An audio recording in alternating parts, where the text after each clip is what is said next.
आपने बिंदी कहा, बाबा बार बार हमें बिंदी की याद भी दिलाते हैं, प्रैक्टिस करने के लिए भी बोलते हैं। पता है, ज्ञान है, लेकिन प्रैक्टिस कैसे करें, क्या करें उसके लिए? ऐसा है कि इसमें भी प्रश्न उठाने की जरूरत नहीं है, क्या करें। बाबा कभी भी बच्चों को कोई भी बात अगर सिखा रहे हैं तो उसकी विधियां बताते हैं। हम सभी आत्मा के स्वरूप को, परमात्मा के स्वरूप को और इस नाटक को समझ गए हैं। 3 बिंदियों का तिलक हमें बाबा कहते हैं रोज लगाओ।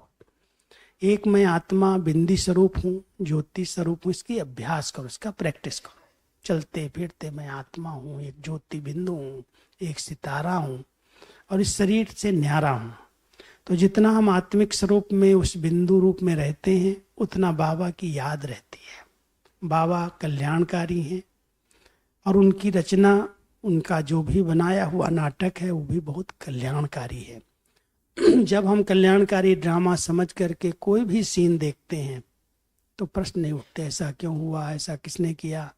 ये जब नाटक चल रहा है और इसका डायरेक्टर, इसका क्रिएटर, इसका प्रिंसिपल एक्टर स्वयं बाबा ही है, तो बाबा बच्चों का कल्याण कैसे कर सकता है?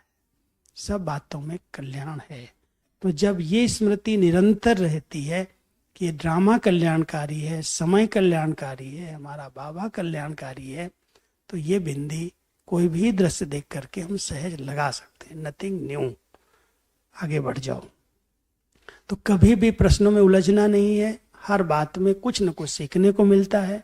अनुभव आगे बढ़ते हैं, हम आगे बढ़ते हैं। इसलिए मैं आत्मा बिंदी, मेरा बाबा बिंदी, और सीन, ड्रामा की हर सीन में कल्याण है, इसलिए बिंदी लगाओ और अपनी स्थिति को एक रस बना लो।